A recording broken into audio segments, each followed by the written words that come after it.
Hello and welcome to Our American States, a podcast from the National Conference of State Legislatures. This podcast is all about legislatures, the people in them, the policies, process, and politics that shape them. I'm your host, Ed Smith. The expectation that most people would get health care and retirement through their employer, really an outdated notion in many ways. We do have research suggesting that more than 1 in 10 workers is a independent contractor, temp worker, freelancer in some job that does not provide those traditional benefits. That was Senator Elena Parent, a Democrat from Georgia, and one of my guests on the podcast. She's joined by Senator Arthur Orr, a Republican from Alabama. Both joined the podcast to discuss the issue of portable benefits for workers, benefits that are not tied to a particular employer. Since 2018, state lawmakers in at least a dozen states, Alabama and Georgia among them, have introduced legislation that would establish portable benefits programs for gig workers, create funds to foster innovative experimentation in this area, or study related issues. Parent and Orr talked about why the issue was important to them and agreed states are a long way from determining the best long-term approach to provide a benefit structure. Parent noted that the pandemic put a spotlight on the need for such benefits and the degree to which non-traditional workers are not covered by the current system. Orr stressed the need for workers in the gig economy to be able to establish robust retirement savings. He also talked about changes the federal government must make to give states the room to innovate. Here's our discussion, starting with Senator Parent. Senator Parent, welcome to the podcast. Thank you for having me. So we're here today to talk about portable benefits that can follow workers. I guess this isn't a novel idea. The notion of COBRA or Social Security is sort of along those lines. But why has this emerged as such a pressing issue in your state of Georgia in the last few years? Well, it's really because of the changing nature of work and the changing nature of the workforce in response to the availability of these different sorts of jobs. You know, some of the ones that we tend to think about the most often when we think about jobs that do not come with benefits do fall into this sort of technology disruptor space. Think of the Uber drivers or the food delivery app drivers. These jobs have really exploded, and more people are working at a job, such as the examples I just gave, that does not provide a traditional employee-employer relationship, in that it does not have the traditional benefits package that our social programs sort of envisioned that American workers would have when they were created. The expectation that most people would get health care and retirement through their employer, really an outdated notion in many ways. We do have research suggesting that more than 1 in 10 workers is a independent contractor, temp worker, freelancer in some job that does not provide those traditional benefits. And estimates are that in Georgia, the number is even more than 10% of workers. So we just really need to reimagine the entire way that these core benefits are provided to Americans. So I think most of us can understand the Uber driver or something of that nature where you go on a platform, you have some relationship with that organization, and you get this on-demand work. Is there a broader group of, let us call them non-traditional workers who might be covered by this? Yeah, absolutely. There really are. I mean, think of people who are freelancers, consultants. So say you're an artist or a writer and you write periodic articles for different publications. So that might be an example. What if you're a graphic designer and you have your own business, but you're putting yourself out there to different companies, and you may go on with a company full time, or you may operate more in the independent contractor consultant sphere. So really there are a lot of industries, especially in the creative space, that also would fall within the category. I'd say technology space and creative space are two big areas. Talk a little bit more about what the term portable means here.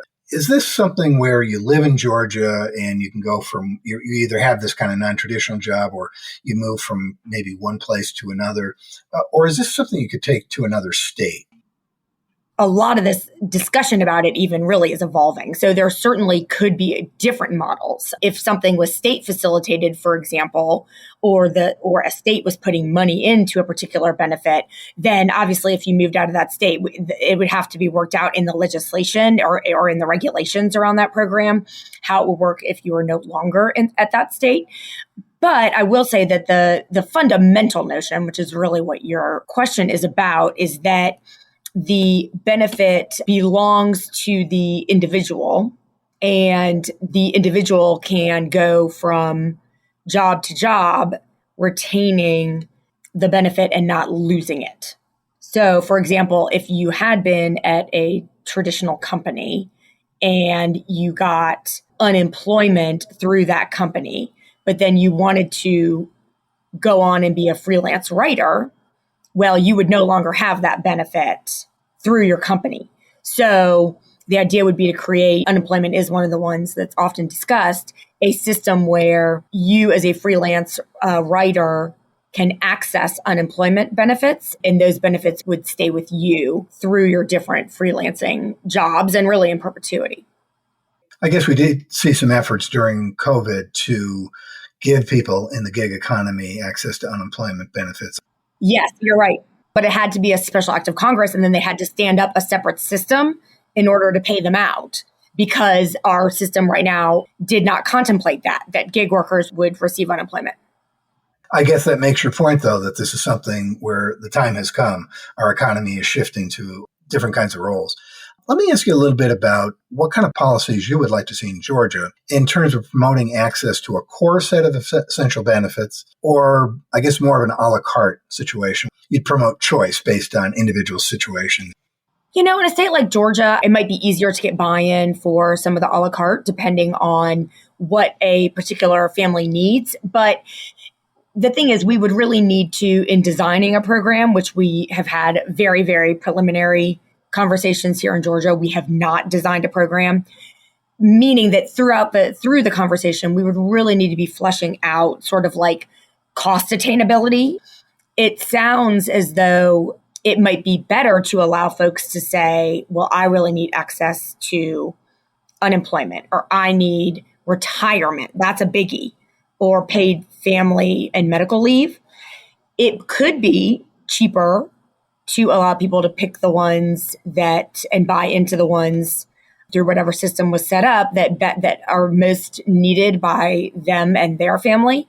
But you could find that it actually would be more economical to sort of pick certain benefits and apply them for everyone who opts into the portable benefits system instead of doing it like a menu. I think that any state or locality considering this needs to price out and run the numbers based on the number of people they expect, different models of paying for these benefits. And then if you did an a la carte option, or if all workers coming in, say, got the core three of, say you made them unemployment, retirement, and paid family medical leave.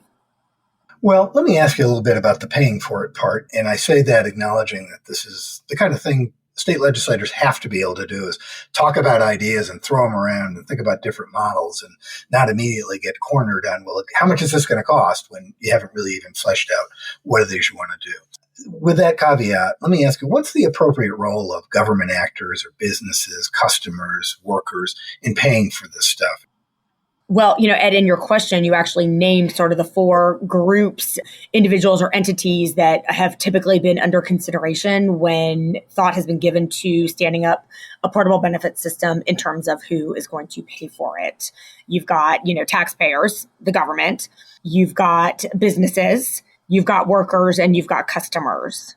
So there are all, frankly, a number of different ways that you could slice and dice that, or put something together. The fact is that most of the workers, not all, but many of the workers that we are discussing, say we're talking about gig economy workers, are not really making enough money to buy themselves without it being provided as a bit of a benefit, at least partially, some of these benefits we're talking about. And frankly, when you try to look at it as to try to have some comparison to what you would get in a traditional employer-employee relationship, that is not all footed by the employee. That's why it's a benefit. The employer is providing it and paying for at least some of it. And so I think that if we were going to make it be something that is a benefit to the freelance gig economy folks, the same way being an employee is, we would not want to expect that the employee would foot the bill for the entire thing, which then, of course, leaves the employer, taxpayers, and customers. There's various different ways that you could divvy up the cost between these categories. I think it's a recognition, though, that the economy's changed. Our social safety net needs to evolve with it. You talked before a little bit about the pandemic and what an effect it's had in this area, probably every aspect of our lives, whether it's education or healthcare or jobs. And I wonder what lessons you've drawn for workforce developments during this era and how that shaped your thinking about portable benefits.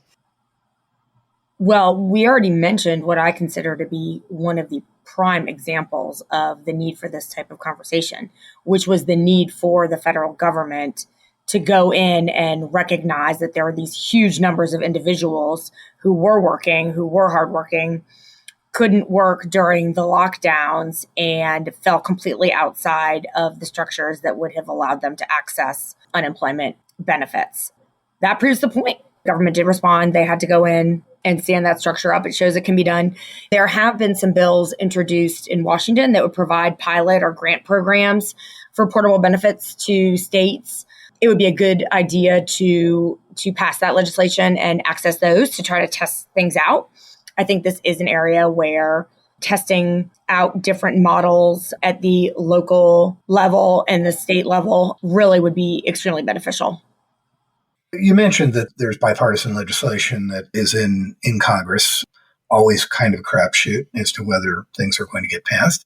There's also some groundbreaking private sector benefit solutions in this area. Do you see an area for that kind of innovation? Maybe it's partnership with states. Talk about that a little bit. Absolutely. I think that having the private sector involved actually is important. There are some companies that have put together programs to assist workers in this situation or, to provide a menu of options. They're very good. The problem with those is a lot of the workers can't really, afford them. So they're not accessible to a lot of the workers that we would still like to reach. One could easily envision a strong and successful public-private partnership to deliver these benefits to gig workers. Say if it's gig workers, well, why not utilize the gig economy for, the platform to manage and run some of the benefits. Well, that sounds like a very interesting idea and one I hope we can check back with you again. Thanks for talking to us about what's going on in Georgia in this area. Take care. Thank you so much, Ed. I appreciate the time. Thanks, Senator. I'll be back right after this with Senator Arthur Orr of Alabama to discuss the approach his state is taking to the portable benefits issue.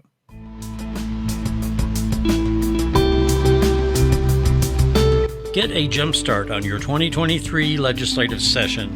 Join NCSL and your colleagues in San Diego December 5th through the 7th for Forecast 23, a new meeting designed to deliver insight into pressing policy issues and legislative-specific training.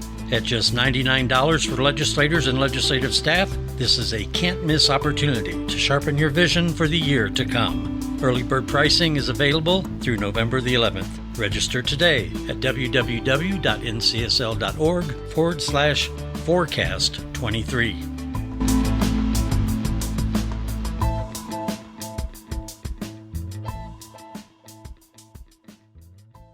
Senator Orr, welcome to the podcast. Thank you, Ed. Good to be with you today. So we're going to talk today about portable benefits, the notion that benefits should follow workers rather than being tied to an employer. And I wonder if you could talk a little bit about why this is an important issue for you and for your constituents in Alabama.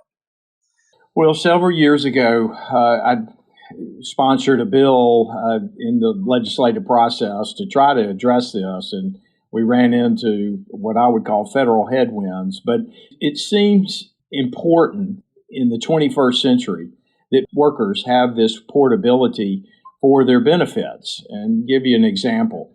So let's take someone who every day wants to wake up and decide whether they want to work or not. They may have small children. They may have other impediments from just a 8 to 5 Monday through Friday type job. So they want a flexible workplace.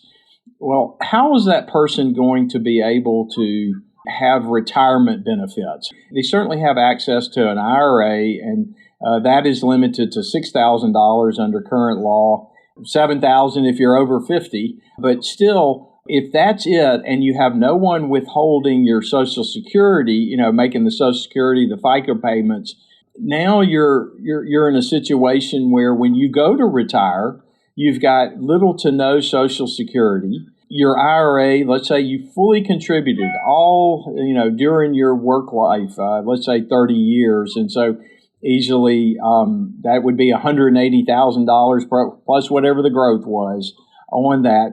But still, is that enough to be able to retire on in the 21st century? And my answer is no. You don't get the benefit of a 401k type retirement that allows almost $20,000 for people under 50 and over $20,000 for if you are over 50. And a lot of times you get employer matches for that. So what is this individual to do? How are they going to plan and prepare for their retirement under current law? Quite frankly, they're not, because the law constricts them, and it constricts employers from being able to contribute to, let's say, a 401k for that employee or that worker that wants to shop their skill sets around and go from employer to employer.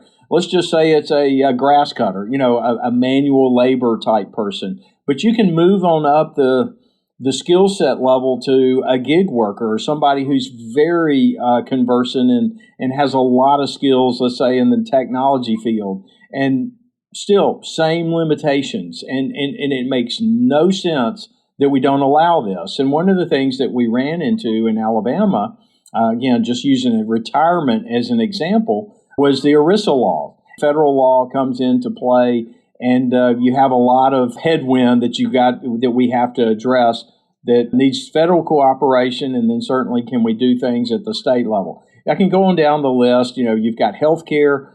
Thanks to the Affordable Care Act, you've got some options out there that may be affordable for you, but are there some government, at least we don't have that here in Alabama, some government level health care that's a step above Medicaid, where you have a private payer, but not in the exchanges with the Affordable Care Act. So there's a targeted group out there that, again, have skills, want to work, want to participate in the economy and the workforce, but the benefits that they are able to get under current law are slim to none. And that makes no sense from a policy perspective. Now, I've seen estimates that as much as a third of the U.S. workforce participates in the so-called gig economy. And it is a term that's pretty hard to define. But who are the workers that you see as the most likely to be helped by a move toward portable benefits? In Alabama, again, our skill sets are not what they may be in Silicon Valley or somewhat across the board. Nonetheless, they're people. They're human beings, and they're one day not going to be able to work or want to be able to retire. They all need health care. They all face these similar situations. And you mentioned something, Ed, that I think is critical to this discussion. Earlier, I was talking in the context of a full-time worker. After COVID, you've got a lot of people that really would prefer to be part-time workers, still work for a wage, a salary, or whatever, but under current law, they're not qualified, or under the current health care benefit plan, they don't meet the minimum threshold of hours. Well, why can't we be innovative and allow for more flexibility when it comes to healthcare? Well, I mean, isn't that a good public policy aim to have more workers insured and have them insured in the private sector or by the private sector? It doesn't necessarily always have to be the government picking up the tab. These are able-bodied workers wanting to work, but is there not a way for them to access the healthcare world that we can assist or provide through the passage of laws that enable their ability to do that? Or like we said earlier, when it comes to retirement income, even though you may be 65 and retired, can we not still help you build your nest egg, because your life expectancy is well into the 80s. If you're married, then your spouse will certainly be able to participate in those benefits should you pass. So anyway, a lot of things out there that the government or public policy really needs to catch up with the times in this space. Can you talk about the approach you're taking in Alabama? As I understand it, part of the effort is to deal with some worker classification issues. Right. Well, I sponsored a bill that helped clarify with primarily with workers' compensation. And that's another issue that, you get into with, well, does the employer control the activities of the employee? The Biden administration just came out with some guidance on this. Here in Alabama, the lines get fuzzy, and the employers, the business community, gets very skittish when it comes to, am I going to be responsible for workers' compensation on this particular employee or not? I'm not controlling what they do, so therefore they're an independent contractor. Our state law needed some clarification in that area, and I think it's good to have clear boundaries, because if you don't have the clear boundaries, you're muddled, and employers maybe become reluctant to hire or to go down this road when it comes to independent contractors. So that was an important step to take here, but it was low-hanging fruit, and it still doesn't address the overall problems that we have with allowing portability of benefits and with allowing for the workers' comp issue and how we can better manage that, rather than this arbitrary test that we have out there, that goes to control and how many hours and things like that of the day that the court systems have developed over years to determine whether an employee is an employee or an independent contractor. I asked this earlier of Senator Parent in Georgia, and I think it's something that will vary by state. But what kind of approach for portable benefits would you like to see in Alabama?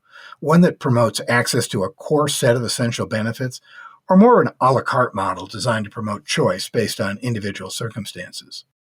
Because of the overlay of federal law, I was approaching it more as a la carte or a cafeteria type plan where you can pick and choose what benefits you want to make it flexible. Because if you throw the kitchen sink in there and you make it where this kitchen sink has to be included, then employers become, oh, that's too costly. We don't want to do this. We're going to hire fewer people, offer any benefits because it's too costly for our business model. So making it an a la carte and letting the workers choose perhaps what they want to participate in or not, and get that tax benefit of going back to retirement. Let them donate, put part of their wages in that 401k that's portable, that they can take from employer to employer to employer, allow them that flexibility, but get that tax benefit of before tax money being donated to their 401k. And right now they don't have that. So a lot of programs come down to who's going to pay for them. In this discussion, and given its early days on this issue, what's the appropriate role in your mind of government actors, business, customers, and workers paying for and administering these programs? I come from the more conservative side of the ledger, but at the end of the day, it's about people. And it's about government getting out of the way and letting businesses and people decide how best to address their situation. People need retirement funds or money for their retirement. People need health care. People need some kind of insurance policy if they're hurt or injured on the workplace or on the job. And so in my mind, it's best for the government to lay a field that allows employers and employees to have a very defined area where they can get together and they can determine what is the best benefit package for my business and for my employees to attract the employees that I want, and not just try to lowball it. And we ignore the needs of employees, that employees are going to one day burn out or need to retire. Their bodies may burn out. They're going to need health care, and all before Medicare days, or we don't want more employees on Medicaid. But how can we work through these issues to be a win-win for the business community, so it's not cost prohibitive, but for employees, so there's some real benefits and some real security there for them should they be injured, should their families need the health care, and when the days of retirement come. And then to allow, as we discussed, the partial retiree or the part-time worker, the mom with children that doesn't want to spend 40 hours a week at a workplace, how can we better benefit them to, again, allow them to accrue some retirement benefits and provide for their families when it comes to health care and other benefits? There is pending bipartisan federal legislation that would award grants to states, local governments, or nonprofits to support innovative portable benefit projects. And of course, we know that also might never pass. There are also private sector benefit solutions emerging. What role do you see for innovation on these issues in private business and at the federal level? I think the states can push the feds to change their current law to allow some innovation at the state level, state governments. And that's one reason I really like operating in the state government world, because we can look across state lines. We can get the benefits from the experiences of other states. We're good plagiarizers. At least I'll admit that here in Alabama. We see what works elsewhere and we'll take it and apply it here if it fits in our policy realm of what we'd like to see here. But right now, I think, states can push the federal government to get out of the way, let us do some innovation. We've got the same desires as our federal representatives, and that is we want to take care of workers and allow the workers to take care of themselves, but we don't want to make it so cost prohibitive that businesses say this is just too expensive and we can't afford this, and it makes us non-competitive out in the marketplace. So I think we can do it. In fact, I know we can do it. Let's just get the laws situated in such a state that we can innovate, and it can become an ultimate win-win for the business community and for the employee community. That's better for our country all day long. Well, at NCSL, we love to hear that legislators are learning from other states and working with other states, and I certainly hope that's what's happening here. Thanks so much for walking us through how you're approaching this issue in Alabama. Take care. Thank you so much, Ed.